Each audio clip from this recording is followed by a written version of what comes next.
My latest financial mistake, a 1982 Dodge Charger 2.2. Says it right there on the hood, lets everyone know you have a small engine. Hasn't been registered since 1990, which was 35 years ago. You know, it's not that long ago. This was from the era of Chrysler. A lot of Mopar guys would like to forget, but I won't let them forget. Oh no. We're gonna bring this one back. Obviously, after 35 years of sitting, it's not just gonna be a turn the key and go. It's gonna need a lot of, I don't even know. We can do this together. Denise. I think we found the name for the car. So, first of all, Alpine stereo from the 80s. That's worth like half as much as I paid for the car, along with the realistic stereo frequency equalizer. That's probably also worth some money. And actually, you know, it's really not bad. Obviously, the headliner's falling down in classic Chrysler fashion. I just sent dust everywhere. Nice. The shifter's falling out of the floor because there's no floor for it to attach to anymore. So, yeah, the dash isn't cracked though. East Coast, baby. Our floors rust out, but our dashes don't crack. So, you know, that's an even trade-off. Yeah, electric trunk release. It's the future. Air conditioning as well. Like, this thing actually, you know, I mean, sitting here, it's not that bad. When I got it, there was water sitting in the floor because the door seals are bad. So basically, most of the rust is in the floor panels, but the actual frame down there doesn't look too bad. Absolutely no brakes, which is understandable.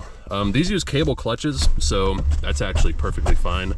And the throttle's sticky, but it works. So yeah, there's really not a lot to this interior. Underneath here, we got a fuel tank that is completely filled with gas from 1990.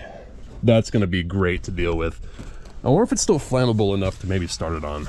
Probably not. Witness what horsepower looks like. Oh yeah. Nice hood prop, Chrysler. Just bend the shit out of the hood. Why'd they put it over there, not in the middle? Whatever. Anyway, electronic control system. It's got a electronically controlled carburetor, which we just love those. They always work great. And pretty original in here. Like, you know, it still has the AC pump. It's pretty unmolested. The brake reservoir actually still has fluid in it, so I think our lines are probably still holding fluid. I don't know if I trust them to actually stop the car, but anyway. So right now this thing's stuck on the trailer with 4 flat tires. I'm not even gonna mention what it took to get it on the trailer. And like 2 of these wheels are bent, so unfortunately I can't reuse them. The lug pattern is 4x100. Now what else was 4x100? The E30. You know what survived the fire? The E30's wheels. I went ahead and had Walmart mount the cheapest tires they sell on them. Wouldn't be my first choice style-wise for something like this, but the wheel that's free is the wheel for me.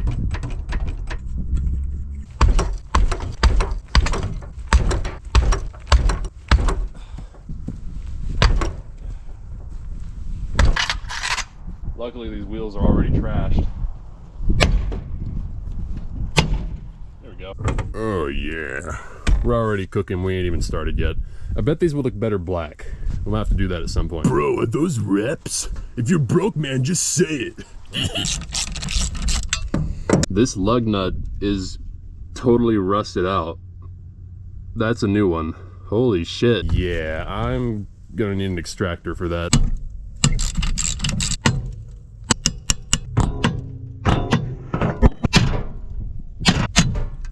There's part of it. How does a lug nut rust that bad? It's like it's become part of the wheel. All I wanted to do was change wheels. It's a simple task. Okay, fine. Shit.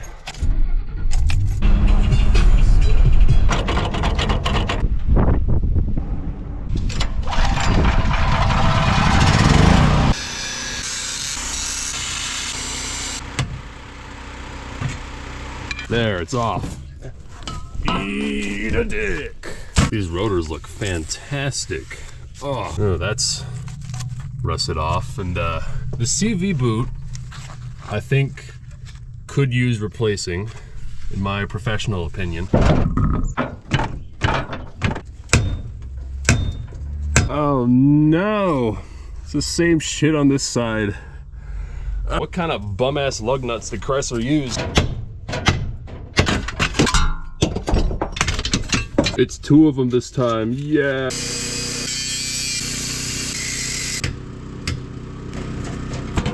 Add wheel studs to the list. Hey, there's some rust. Ooh. Yeah, that's the good stuff right there.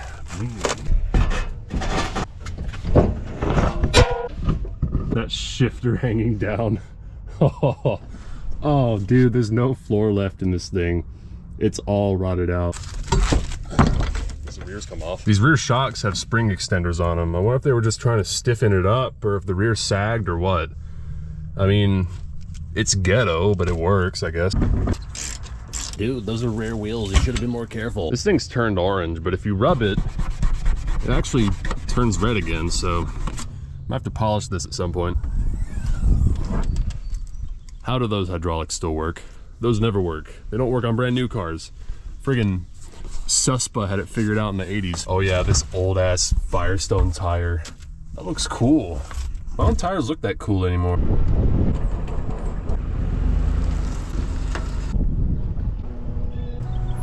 Trying to get this thing off a trailer, but I can't because it's in gear. And I can't get it out of gear because the shifter's broken. Oh, okay. All right, we're in neutral.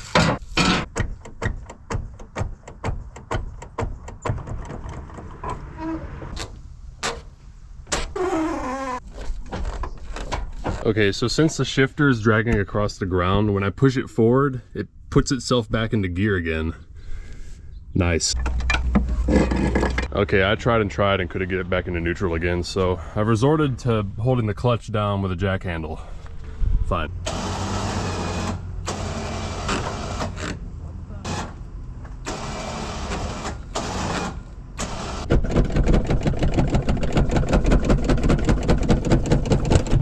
Even with the clutch pressed down, it still rolls forward for a while and just stops. Why?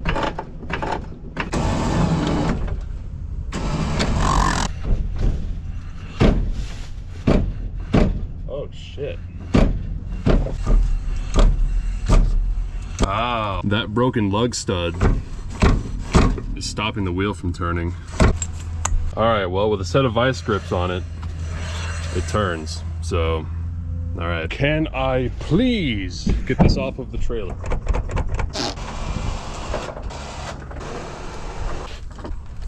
Okay, it has round wheels and it's off of the trailer.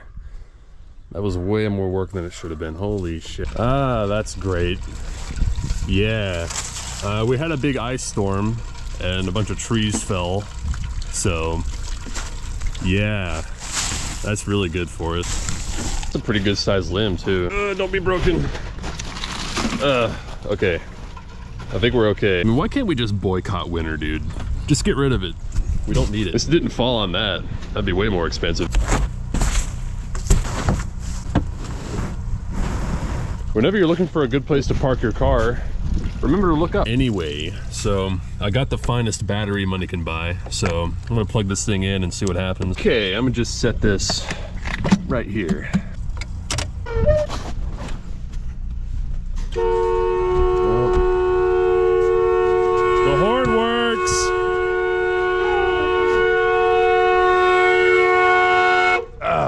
Shut up. Where the hell's the horn at? Take care of you. Ah!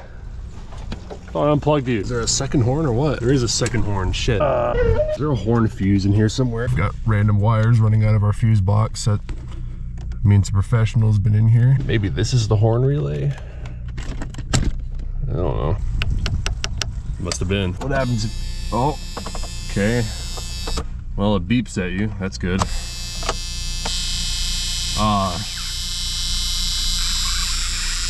It's making a lot of noises.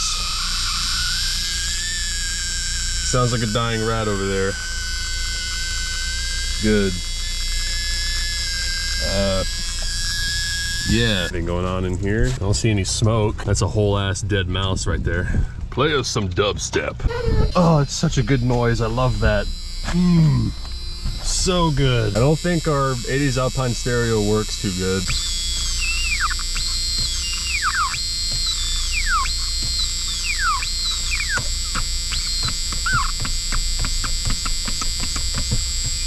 I see. I think this was a good purchase. I like this. The lights work? No. What about the headlights? Headlights work. Shut up. Damn. The hatch release work? Nope. Okay, so anyone who's even remotely familiar with starting these engines that haven't ran in years, we pour ATF down in the cylinders. Not only is it a lubricant, but it also is a really good cleaner. So if the rings are stuck, it'll free them up. Or at least that's the idea. This is the Jeep all over again. There's vacuum lines everywhere. Well, judging by the spark plugs, the cylinders aren't too rusty, so that's a good sign. So before we put the new plugs in, we need to crank it and get that ATF out of the cylinders. Now, usually on an engine that's been sitting this long, you have to worry about the lifters and the valves sticking and pistons hitting valves and all that, but these are non-interference engines, which basically means none of that matters. So I'm just gonna hit the key and see what happens.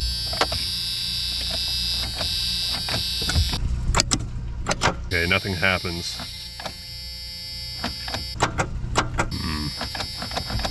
Oh. There it goes.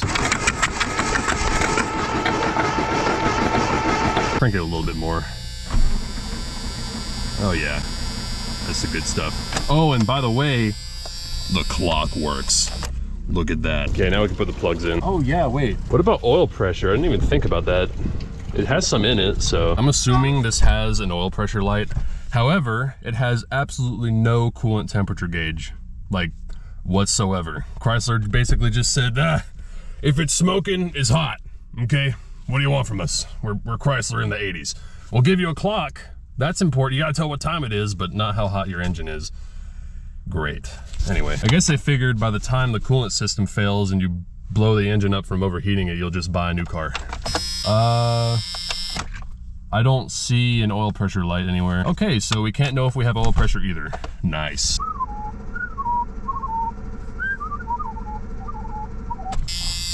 Well, if the cam has oil on it, that means it made pressure.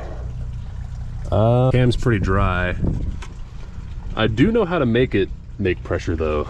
It just involves some work. I will go ahead and put the plugs in now since we're done with that. So since this thing is seemingly not building any oil pressure, what we can do is remove the timing belt and access the oil pump drive directly and build pressure that way. And like I said before, these are non-interference engines, so if the timing belt does break, you know, it just kind of goes bleh and stops running, but we still don't want that happening. And that timing belt is made of rubber and it's been sitting since 1990. These are really tiny brakes. From what I understand, the brakes weren't very good on this car even when it was new. Braking makes us white with fear. It's a shame too. This is not our way of how to provide a merry-go-round for the local orphanage. So much tailspin just doesn't make sense. Back on the plus side. Granted, although the brakes are tiny, that thing weighs 300 pounds more than this car. This car weighs like 2,300, I think. Like, that's a purpose-built sports car, and it weighs 300 pounds more than that. Like, what is this thing made of? Or not made of? But just look at the size of the brakes on the RX-7. They're like double the size. This junk wheel ought to make a good jack stand. I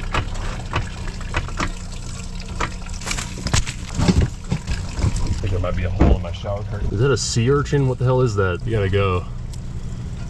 Later. I think Chrysler might have been into bondage. Look at all these belts. Holy shit. Oh, that's leaking. Good. Doing an oil pan gasket sucks on these things because it's like impossible to make seal.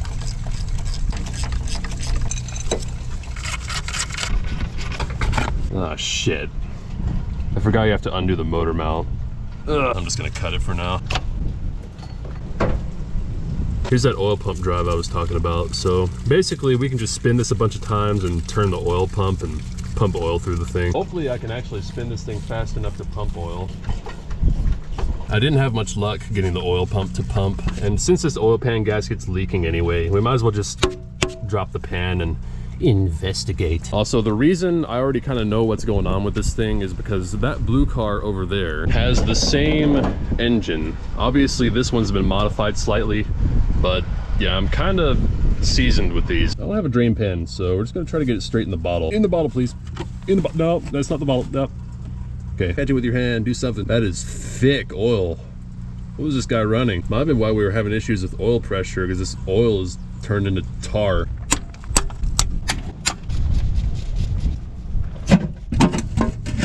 This pan's been out before. I can tell because there's RTV slathered all over the gasket and there's no cork. So yeah, I'm guessing they did what I always do, which is try to put it on with the gasket by itself. It leaks, so you put it on a second time and just slather the shit out of it with RTV. Yeah, that was a good time to check the rod bearings at least. Dude, that's terrible. You hear this? I was not supposed to do that. Oh. All right, let's see what the damage is. Okay.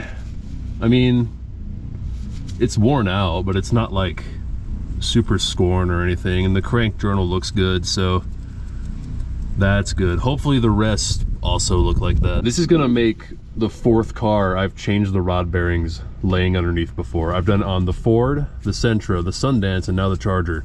I am incapable of buying a car with decent rod bearings. So considering we couldn't build oil pressure, and also considering the rod bearings are worn out, I don't trust this pump. So we're gonna replace that. So looking in the thick layer of sludge in this thing, there is some bits and chunks, but it seems to be either bearing material from the rods or plastic, which I'm not sure where the plastic would be from, but yeah, I'm not too concerned. Okay, so years ago, I took the oil pump out of that car and replaced it with a Melling, just cause. Since I don't trust the pump that's in this car and I know this one works, we're just gonna throw this one in. Okay, the new pump is in. I'm gonna go ahead and wait for the O-ring to come in as well as the rod bearings. I'm curious to see if we're gonna be able to pull any gas from that fuel tank. Yeah, I'm not getting anything out of here. Oh no. I just cut the return line and it's just plugged. It's like solid inside. It's like one solid rubber tube at this point, which means all of the steel line all the way back to the tank and inside the tank is completely clogged. Nice. This passenger side door was perfectly aligned, but now that it's sitting on the frame, ooh, oh no. Okay, so apparently the newer style pumps like this one have a larger hole for the pickup tube.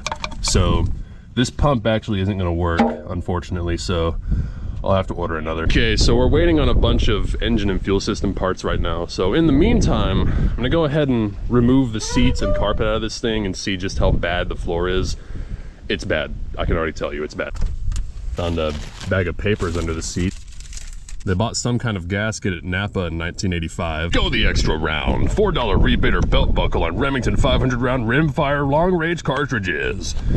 Or if they'd actually give it to me if I mailed this in. This guy was shopping at Food Lion in 1985. These seats unbolt from the bottom. That's kind of interesting.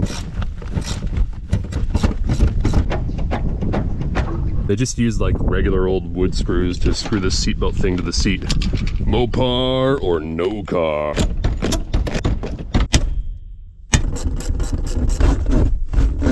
This seat bolt won't come out, it just free spins. I fixed this little yellow generator. I don't know if it's gonna have the ass to work the angle grinder or not though.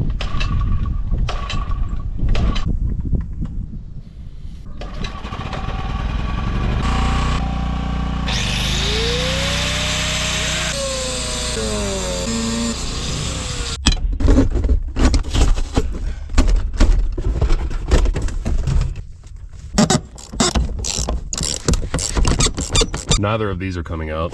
Love that.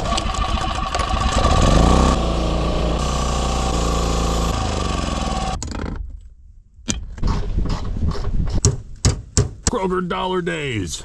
Buttermilk or 1% low-fat milk, 2 for $3. Oh, dude, got the corn flakes. 99-cent Pepsi. Everything on this piece of shit is sharp. I think I found why the Alpine stereo doesn't work. Ugh.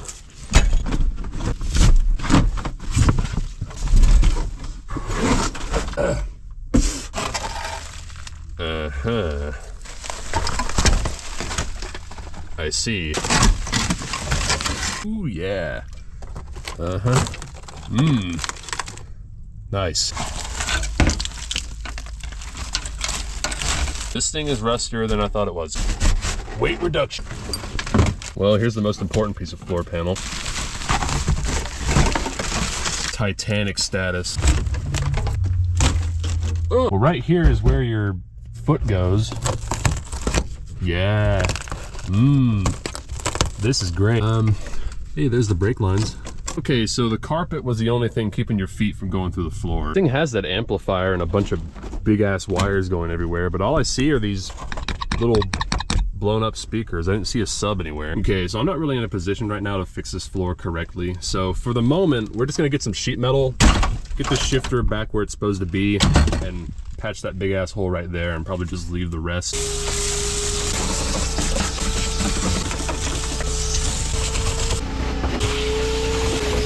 Well, on the plus side, it's even lighter now. Got a whole wheelbarrow of garbage removed. So for whatever reason, I had one of the E30's doors out of the shop before it burned down, but all I see is free sheet metal. Okay, so we need like, it's gonna take quite a bit.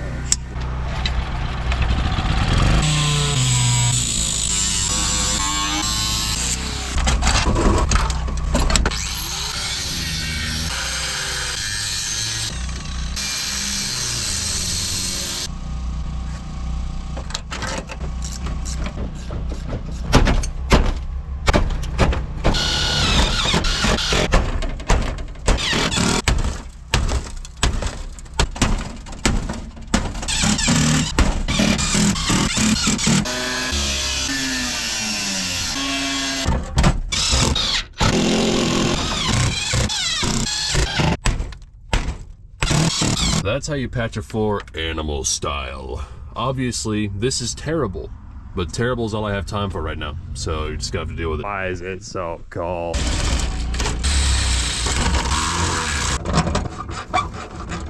So due to Chrysler's infinite wisdom in design philosophy, when the shifter bushings wear out, the linkages fall off and you have no shifter. I can't find the bushings anywhere so far, so what I'm gonna do for now is just put some clips on them and hope they stay. Okay, the clip idea didn't work, so I'm gonna have to try to find these unobtainium bushings. Remember Cars 2 with the lemon car villains?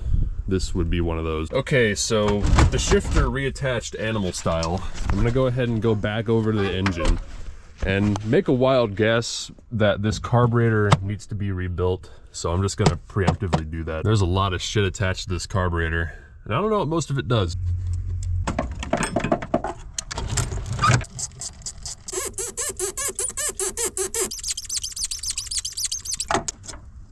Well, the EGR hole is completely clogged up. Whatever, just means we don't gotta delete it. So I ordered a new oil pump, but it's not right either. So whatever, I'm over it. We're just gonna put the original pump back. So this in my hand used to be the O-ring that seals the pickup tube to the oil pump. I tried to squish it a little bit and it just broke into a million pieces. It's basically turned into plastic.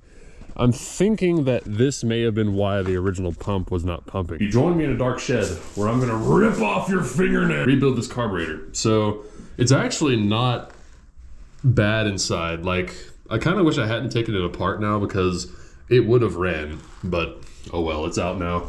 I got this new old stock carburetor rebuild kit from 1991. So yeah, that should work.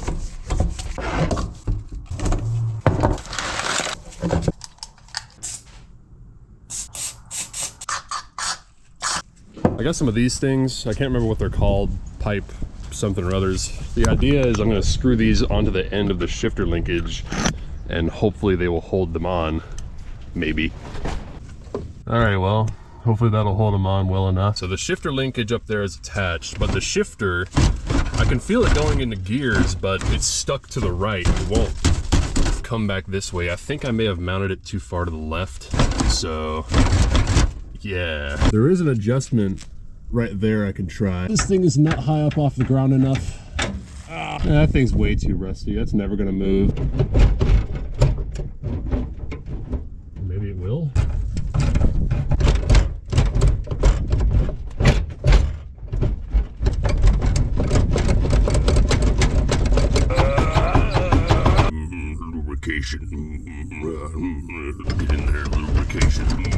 it's really, really loose, which makes sense because there's no bushings.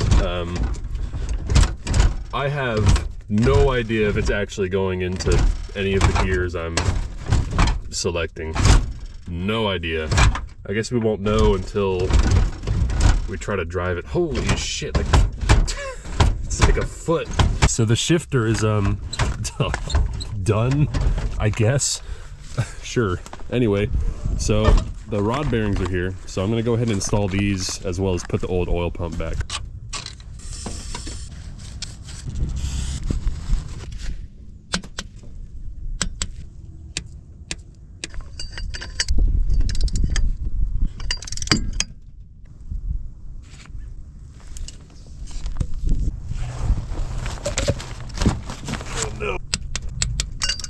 Okay, we got 4 brand new rod bearings. Went ahead and put the old oil pump back, so all that will hopefully be good. A mud pit typically isn't the best place to do internal engine work, but it's still probably cleaner than Chrysler's factory was. These 80s Mopars are such turds, and I have 2 of them. Why? I'm undiagnosed with something, I don't know what.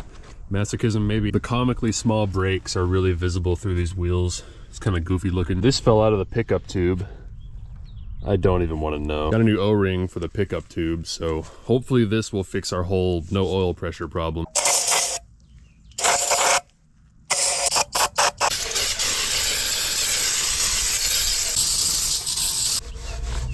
Notice how this oil pan has no baffling in it, so when you take a corner really hard, all the oil just sloshes to the side away from the pickup and you lose oil pressure. Truly masters of their craft down at Chrysler. So we're just going straight to slathering everything in RTV because these pans do not seal, and I don't want to do this twice. Old ass AC filter. All right, hopefully now we can build oil pressure. So I turned the oil pump a bunch of times, and when I listen in the valve cover, I can hear oil running down, so we managed to pump oil. That's good. So now all that's left to do down here is change the water pump, delete the fuel pump, put the timing belt back, and all the rest of the belts back. Yeah.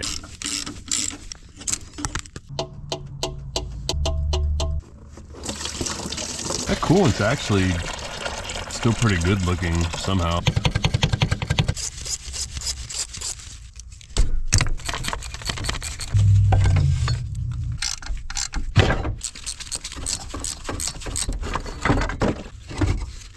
STD there is.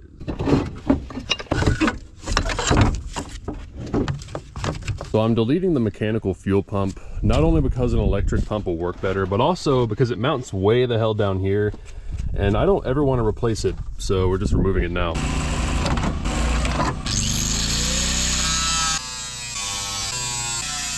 Fuel pump blocking plate, made from the E30's door, of course. Very clean, very tidy. That's one less thing in the way. I'm gonna go ahead and put the timing belt back while I've still got all this room with everything apart. Get all this crud out of the cogs first.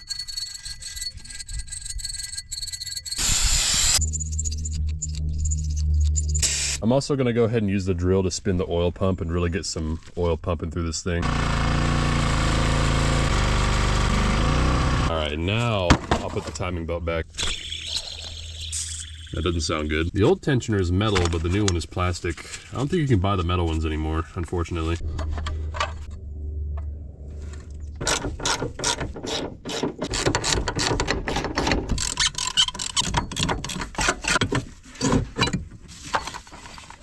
Shit keeps falling onto the gear. So the tensioners on these engines are not spring loaded. They're completely manually adjusted. So basically you gotta like tighten it to the point where you can twist the belt half a turn or whatever. It makes it a little bit more annoying. Basically just trial and error. You set it to a certain tension, you check it, and you're like, I don't know, it feels a little bit loose, and then you loosen it again, and you try again, and then you loosen it again, and you try again. Okay, that's feeling pretty good. Now I just gotta put the rest of this crap back. Suspa had it figured out in the 80s.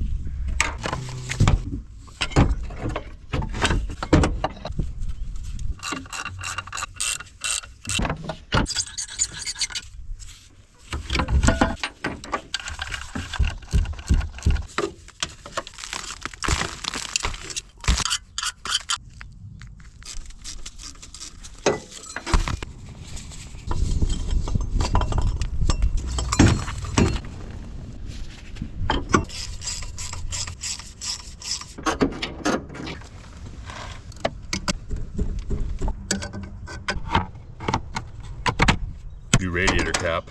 Oh, ooh. Ooh, yeah, ooh, ooh, ooh, ah, ooh, yeah, ooh, ah, ooh.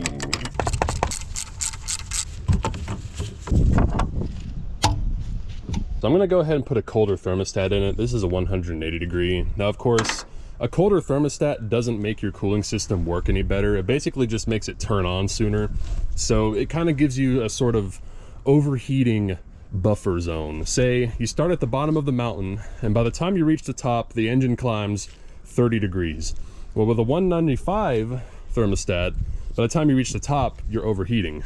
But if you start at the bottom at 180 degrees, by the time you reach the top, you're not overheating because you started with a cooler engine. So that's the thought process. And that's especially useful on something like this with no coolant gauge. Okay, rod bearings, oil pump, timing belt, alternator belt, power steering belt, air conditioning belt, thermostat. Yeah, I would try to start it now, but I kind of broke the carburetor. And by kind of broke the carburetor, I mean definitely broke the carburetor. So until we can get another one of those, I want to go ahead and see what the inside of this fuel tank looks like. It's not going to be good. I could tell you now, it's not going to be good.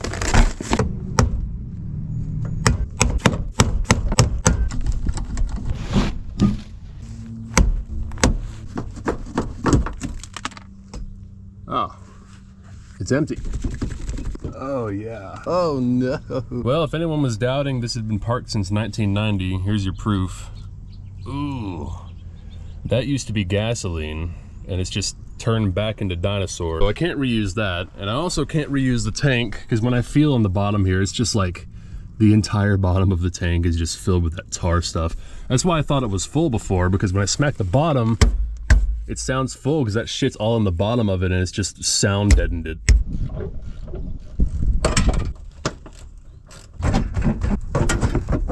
So this tank isn't coming out. I can either try cutting the exhaust off, but then I gotta weld it back on, or disconnect these bolts and the shocks and drop the twist beam down and get it out that way. That's probably the way I'm gonna do it.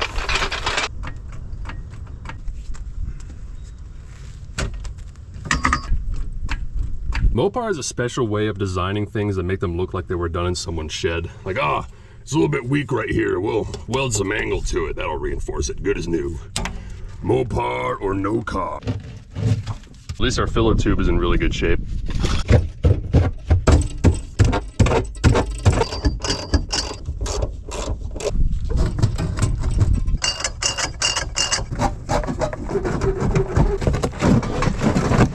Yeah, I don't think this tank would worked too good. Here, let me get some of that for you. Ooh, yeah.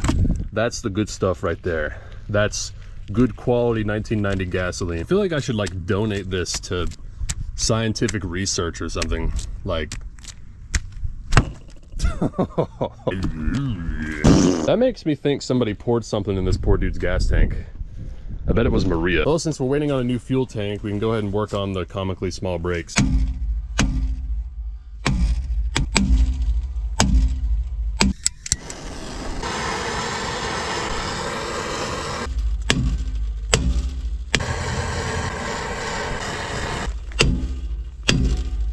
Okay, well, I beat the shit out of this thing, so much so that I cracked it. Never actually got the hub off, so I just undid the hub nut and removed the whole thing.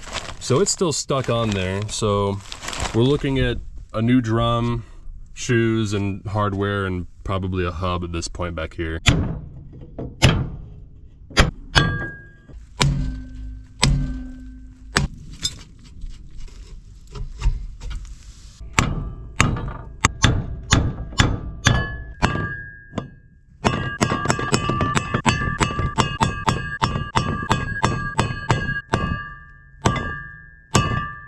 Okay, so these hubs, I was trying to replace the lug studs, and on this one I actually bent the hub, hammering them in from the back.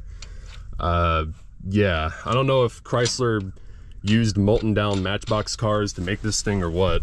On the other side, I was more careful hammering them in, and instead I decided to press them in by tightening the lug nuts down and sort of, you know, forcing them on that way.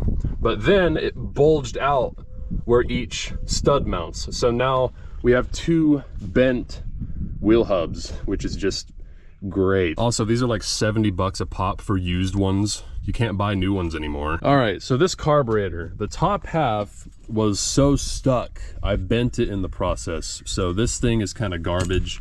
I went on eBay and for some reason, somebody was selling just the top half of this carburetor on eBay for 20 bucks. So I went ahead and picked it up. It does have some small differences, like there's some holes that are different, but in the same spot. Like that one's open and that one has like a hole in it, I don't know. Hopefully it'll work anyway. I've got to swap over the choke from the old one because this one is all messed up and stiff. Somebody tried removing this choke already and they broke one of the screws, so I'm probably just gonna have to cut it out.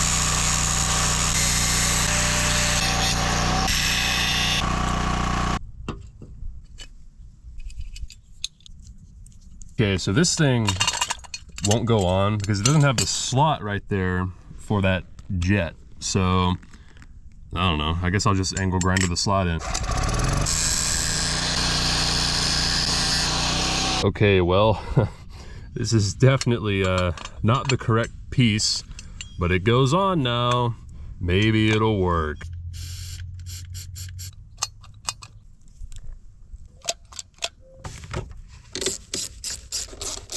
People have different opinions on carburetors. Some people like them, some don't. My opinion is that they're great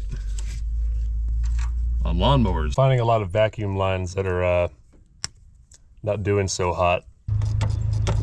Okay, I'm curious at this point to see if this thing will make any noise. I think I replaced all the bad vacuum lines, at least in this vicinity, except for this one for the charcoal canister that I plugged off, and this one over here, I don't know where it goes, but yeah. We'll just give it a dash of explosion juice.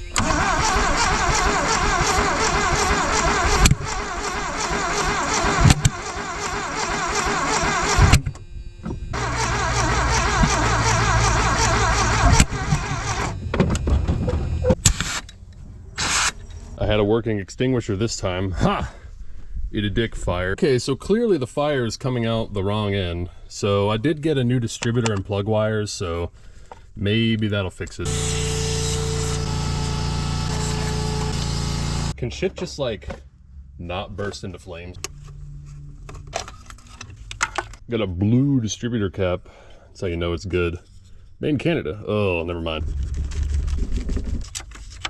Distributor was stuck, but I finally got it to loosen up. Okay, I realized why it was backfiring out of the intake. It was my fault. Imagine that. So when you install the oil pumps on these, there's a slot on them and the distributor is driven by the pump. And if you don't align that slot, which I didn't, the timing is wrong. So it's on top dead center right now. And that distributor button is supposed to be facing top left, but it's facing bottom right. So instead of taking the pan out, removing the pump, realigning the pump, putting the pump back, putting the pan back, I'm just gonna put the plug wires in different places. Since I know that is top dead center, I'm just gonna put it to where cylinder number 1 wire is going on the bottom right instead of the top left. Okay, we're gonna put the gas in a little bit more controlled manner this time.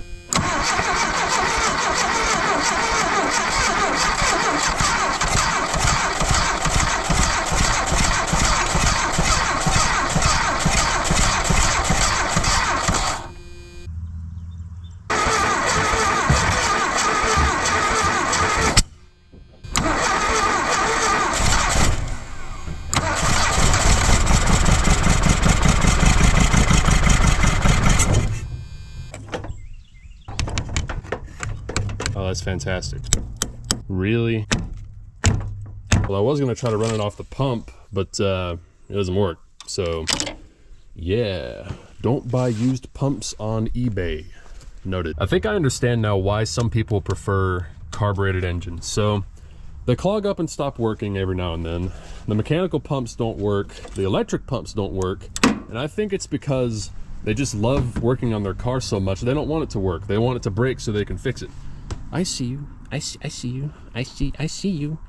So I couldn't find any 82 wheel hubs. I found an 83 wheel hub, but it doesn't fit. So I don't know what to do about that since I can't buy them. I guess we're just gonna have floppy wheels in the back for now. Okay, I got a brand new fuel pump, and this one actually works.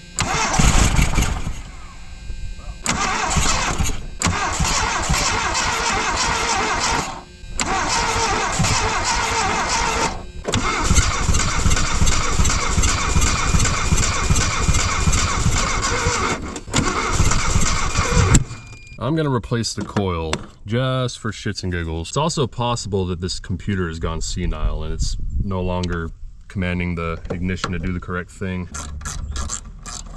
I have no idea what this does. The terminals on this new coil were too big, so I had to crimp on new connectors, and it's also just bigger in diameter, so this bolt is no longer long enough to clamp it down, so I have to get a longer bolt, but it's installed anyway, halfway.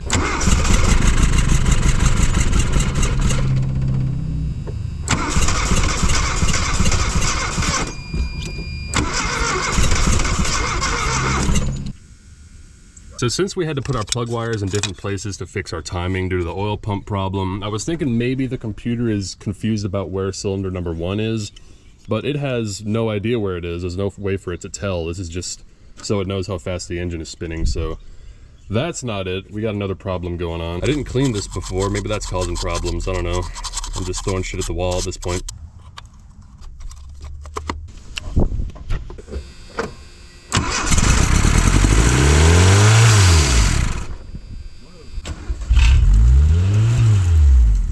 When it started, it just immediately revved up to 4 grand. Don't know what that's about, but hey, I mean, it ran nice. Also, it turned the radiator fan on. This thing's dead cold. Why'd it do that? That's good to know we have a healthy engine. It's always nice to have a running engine in a car. It's pretty useful. So now we just got to deal with this hub garbage and the brakes and the fuel tank, and yeah, it needs work still. Shit like that is why I was so concerned with building oil pressure before we tried starting it, because if we started that thing dry and it just revved to 4 grand, it would have thrown rocker arms and spun bearings and who knows what else.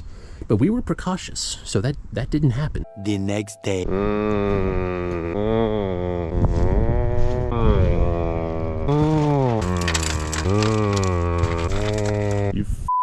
Well, that blew over onto the charger. Fantastic. Looks like it missed the roof, barely. So at least we got that.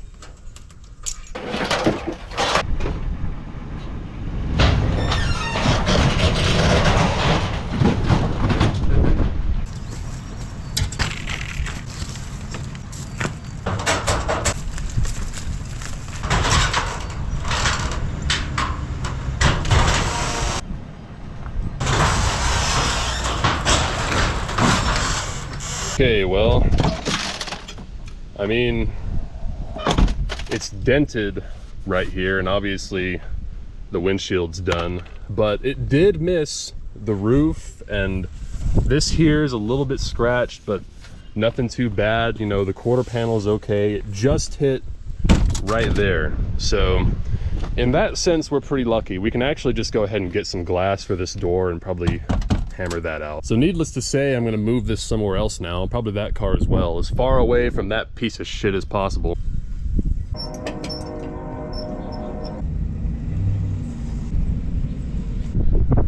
Hello? Hello, mother. Hello, son. I need you to move your Mini Cooper somewhere else. Okay.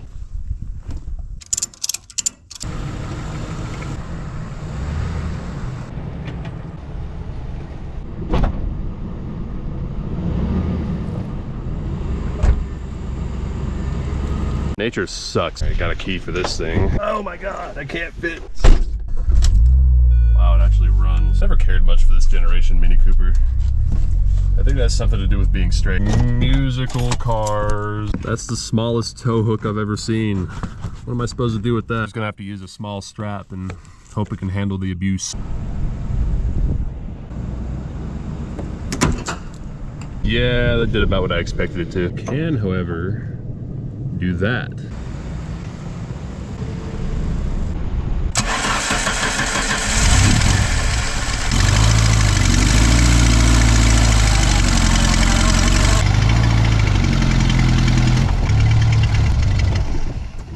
Okay, I think everything's safe from rogue sheds at this point, so I can get back to work. Oh yeah, I discovered why the carburetor isn't closing all the way. There's a set screw right here that's screwed in too far. I'm thinking a previous owner had issues with idling, so they screwed it in to try to band-aid fix it.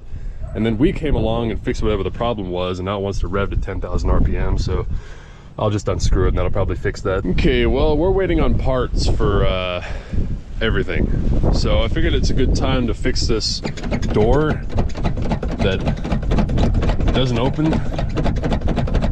Yeah, just ignore the holes and the busted glass. This window's also completely stuck, so probably fix that too. There's another busted speaker. You really can't get in there to that to do a whole lot. I might just try lubricating it and see if that helps. I'm just gonna squirt some used motor oil on it because that's what I have.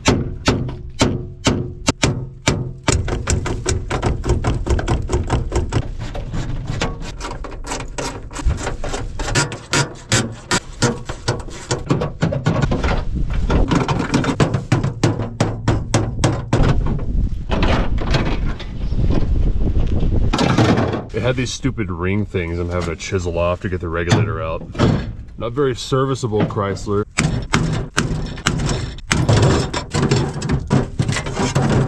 So this is the window crank mechanism, and it is completely seized. So I gotta free that up.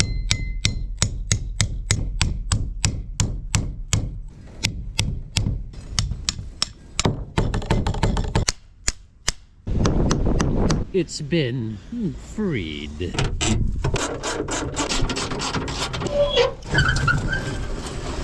All right, window roll up, window roll down, door closes, door opens. Okay. Got a new fuel tank. Very nice. I also got a new rollover valve because I broke the other one, and of course the other one's unobtainium now. This is from a Jeep, I think, and it's got about the same diameter, so I think that'll work. Perfection. Also got a new sending unit, so this entire fuel system is going to be brand new out of necessity because it was all trashed. That's all well and good. However, I have realized that doing brake lines is going to be a lot more difficult with the tank installed, so before we put the tank in, I'm gonna do brake lines, and of course the proportioning valve is way down in there, so I need to get this crap out of the way. I'm gonna remove the master cylinder and unhook a bunch of these lines so I can get to that to do the brake lines. I would just leave the lines that are in it and just try to run those, but there's a good chance that they're not gonna hold pressure, and then I'd have to remove the tank again probably to get to them, and yeah. So many people say, oh, I like old cars because they're easy to work on. I disagree.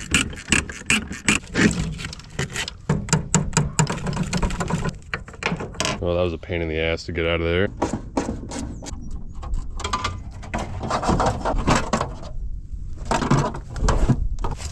Usually you only see one brake line running to the rear of the car, but for whatever reason, Chrysler decided that the comically small brakes needed two. So they ran two. And now we gotta run two.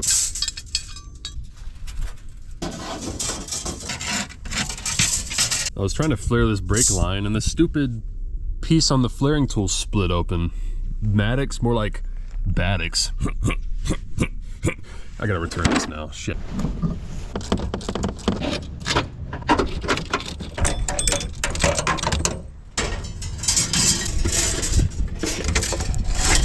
At least the wind isn't blowing dirt and rust in my eyes. Oh wait. Get over there. So I got a second Harbor Freight brake flaring kit, and this one's just straight up defective because this can't clamp down all the way because the hole's too small. So that's really nice. This one's not gonna work either.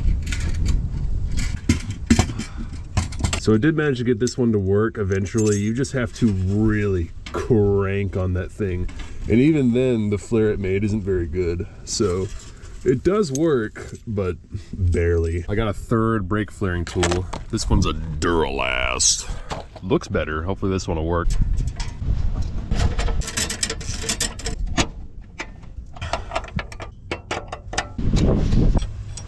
Yeah, the Duralast is much better.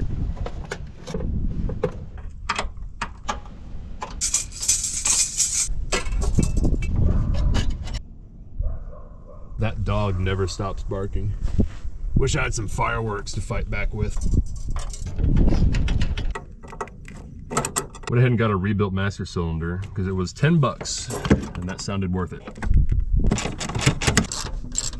So now that most of the brake lines are done, now I can put the tank in. Oh yeah, and this filler neck isn't gonna work out. I thought maybe I could repair it, but the entire thing is completely rotted out. Like, there's pinholes all the way through it. So I'm gonna have to replace that. Okay, so my plan to fix this is to just go ahead and get some 2-inch rubber hose and cut this like right here and just run the hose over to the tank. And doing it that way should allow me to put the tank in and then put the filler neck in. So that's what I'm gonna try anyway.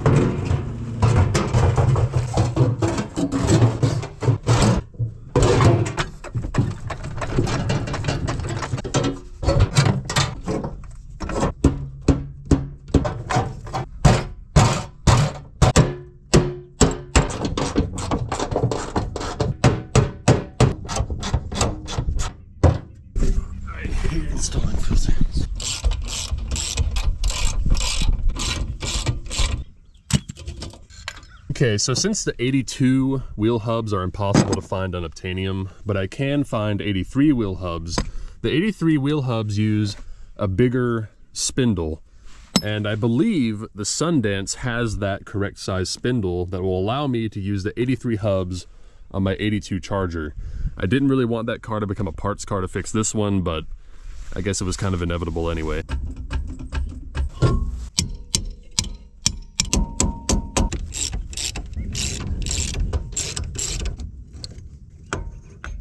Yeah, that newer style spindle is a lot beefier. I guess Chrysler was having complaints about bent spindles and they're like, ugh, I guess we'll reinforce this. So I guess this is technically an upgrade we're doing. Yeah, that thing is beef cake compared to the old one. Okay, that works. So I'll go ahead and rob another one and put it on the other side. All right, now that that's done, I can install brakes.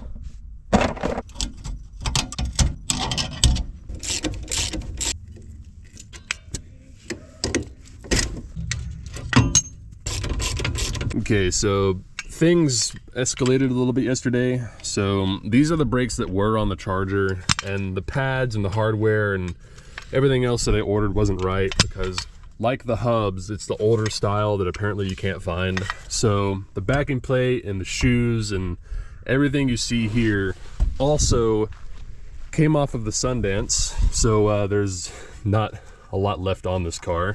So we've now updated the brakes as well as the hubs to the newer style on this car. So I just got a couple more lines of hoses to run, and hopefully then our brakes will be done.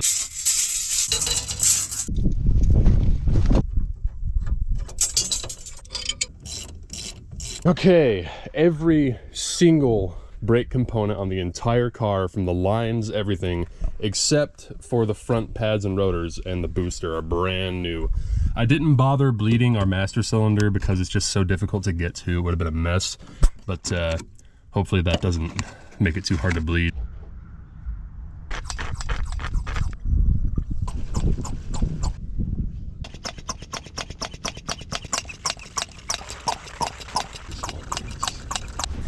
Okay, what's this feel like? Oh no, not good. That fitting's leaking. Fantastic.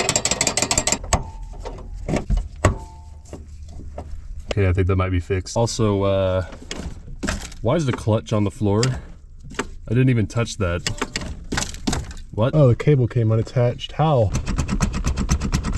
I don't see any more leaks, so that's good news. I'm gonna switch over from the vacuum method over to the bottle bleeding method and see if that'll bleed it the rest of the way.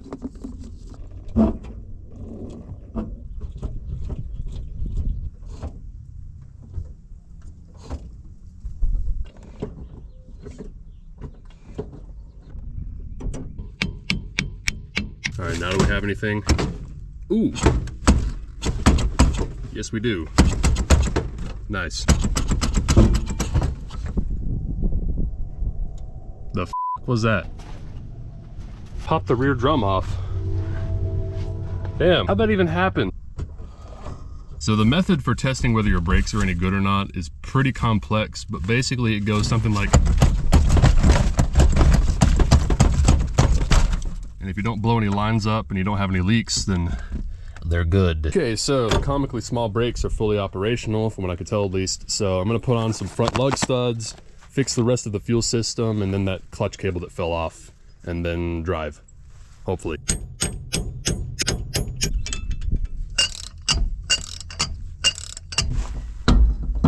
All right, on the ground with 4 properly attached wheels and functioning brakes. Very nice.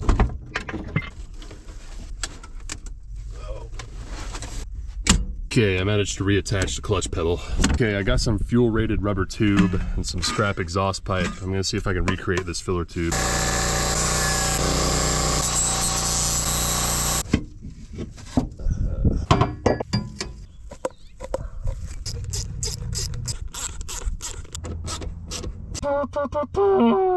Yeah, I don't plan on this being a permanent fix, but hopefully it'll work for now.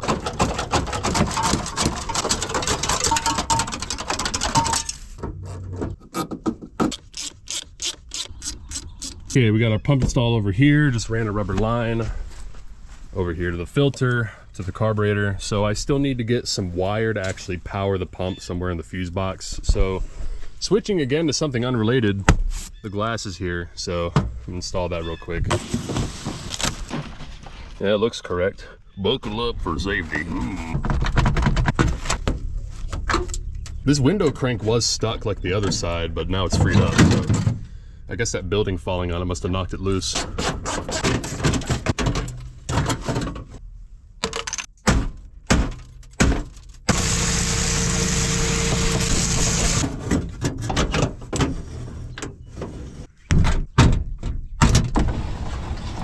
Okay, we fixed the boo-boo. So right now I'm doing the wrong thing, which is shoving the fuel pump wire into a fuse. So I really just want to see if this thing's gonna run or not. Looking dry so far. The stupid sending unit didn't seal. Why? Come on, man. Why not? Yeah, I don't think I tightened it down all the way. Really not an easy way to tighten it though.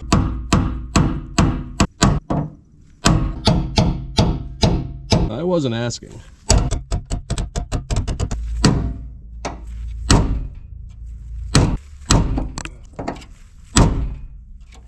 Okay, it's on all the way now. Will it still leak? I don't know. Okay, it's holding fluid so far. All right, let's see if that fuel pump will pump. Okay, we got fuel flow. All right, the needle and seat is sealing. No leaks over here. All right, well, let's let it rip, I guess.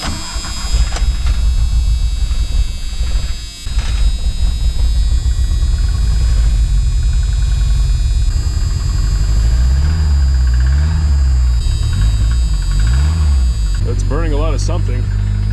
Looks like oil smoke.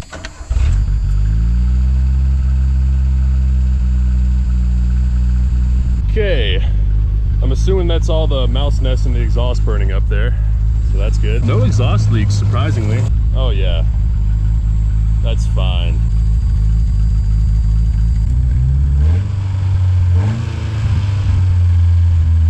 Well, we're smoking out the neighborhood. 150 degrees. All right, well, me thinks it's time to hit the road. It's gonna be a very well ventilated drive. I can see the wheel there.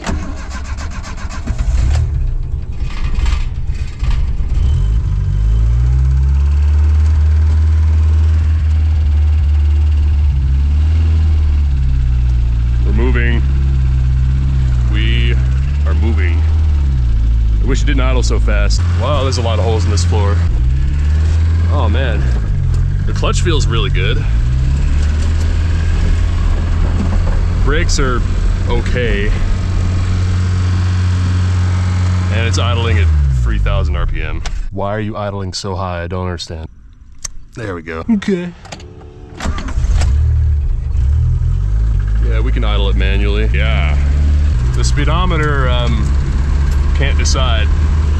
That's fine. It's idling at $2,000 again, but if I blip the throttle, then it doesn't anymore. I don't know. It actually shifts. I'm kind of surprised. Quick temperature check. What are we at? 190. And the thermostat's open. Good. All right, so the cooling system works. Onward. 2.2 liters of fury.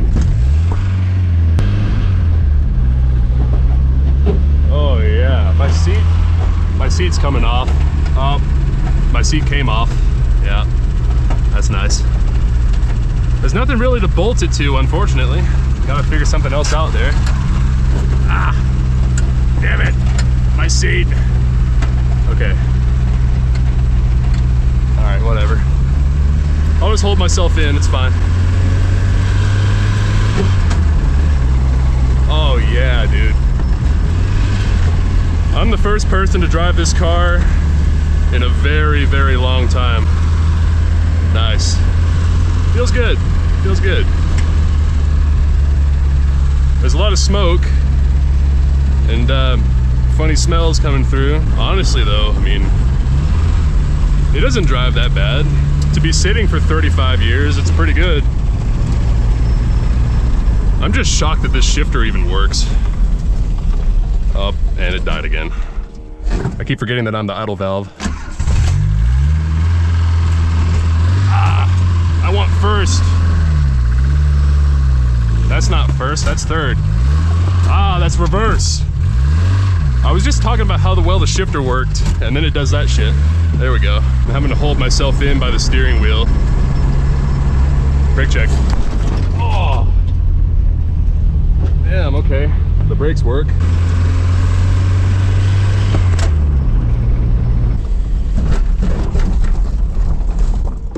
Okay. Well, that was an experience. Yeah, a lot of smoke. Still staying cool-ish. Head's like 210, that's fine.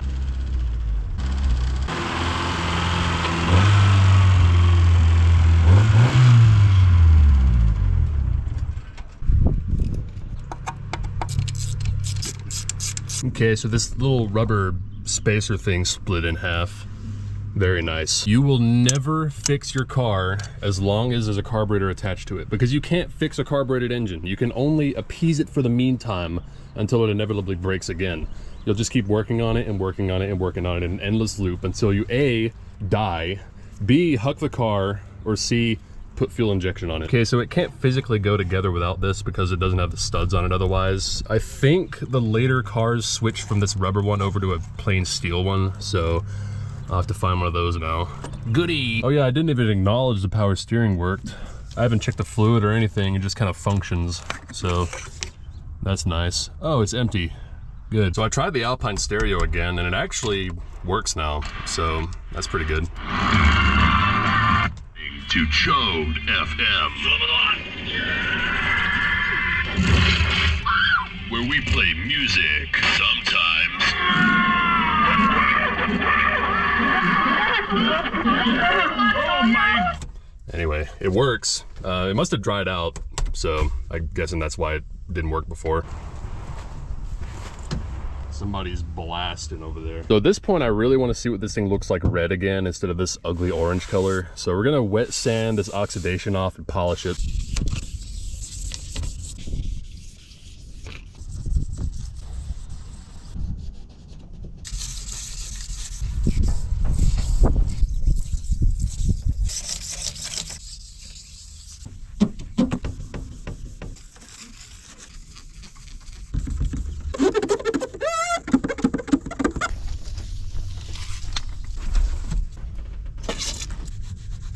People say the back seats in these 80s cars are bad, but I don't see why that is. Window louvers.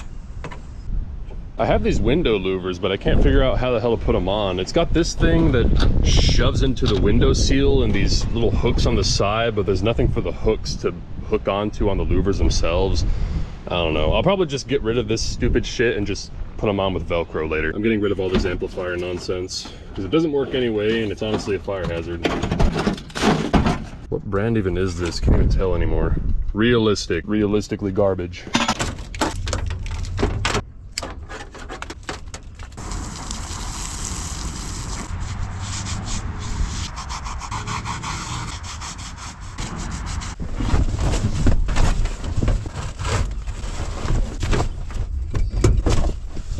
And just like that, it's as if there's not giant holes in the floor.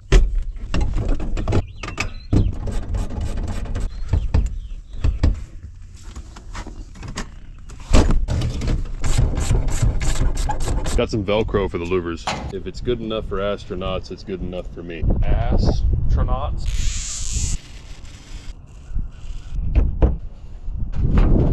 Yeah, it looks like it'll work. It's not like it's gonna catch any wind anyway, unless I go in reverse at 90 miles an hour. It started raining, and I discovered some water on the seat, and apparently the window seal is leaking. So I think we discovered why the floors are so rotten. Yeah, this thing looks a lot better now. The glass is already dirty underneath the louvers the next day. Nice. The interior also cleaned up really good as well. Obviously the window seal leaks, that's a problem, and the floor's rotted out. But hey, I mean, it looks pretty nice, and it even smells good after cleaning it, so that's all well and good. So I think my next course of action with this car is attempt to daily drive it. I want to use it as, you know, a car, what it was designed to be. It might be too much for it, definitely, but yeah, I'll report back how that goes. I was thinking about what this car is.